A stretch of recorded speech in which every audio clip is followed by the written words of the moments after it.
আজকে তোমাদের জন্য একটি নতুন গল্প নিয়ে এসেছি। গল্পতে আছে অনেক রহস্য। গল্পের নাম হলো সময়যাত্রা।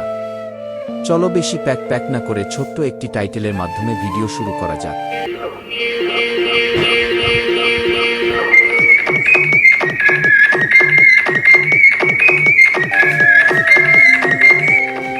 গল্প সময়যাত্রা গি। একটা ছোট শহরে লিয়ার নামে এক ছেলে থাকত। লিয়ার কখনোই সময়ের দিকে তাকাত না, তার জন্য সময় মানে শুধু ঘড়ির কাঁটা। কিন্তু একদিন সে একটা পুরনো ঘড়ি পায় যা তার দাদু রেখে গিয়েছিলেন।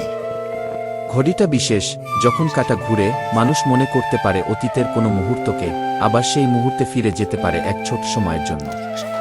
লিয়ার প্রথমে ভেবেছিল এটা শুধু খেলা, কিন্তু ধীরে ধীরে সে বুঝল সময়ের মধ্যে মানুষের গল্প লুকিয়ে আছে, ভালোবাসা, দুঃখ, হাসি, আশা।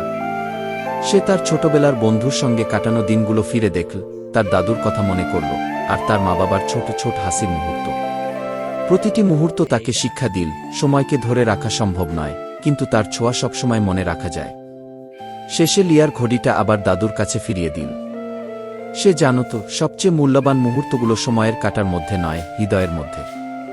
শহরের মানুষ যখন তার গল্প শুনল, সবাই অবাক হল কিভাবে একটি ছোট ঘড়ি পুরো শহরকে সময়ের প্রতি নতুন দৃষ্টিভঙ্গি দেখাতে পারে। সময়ের জাদু ছিল না শুধু ঘড়িটিতে, বরং মানুষের অনুভূতিতে।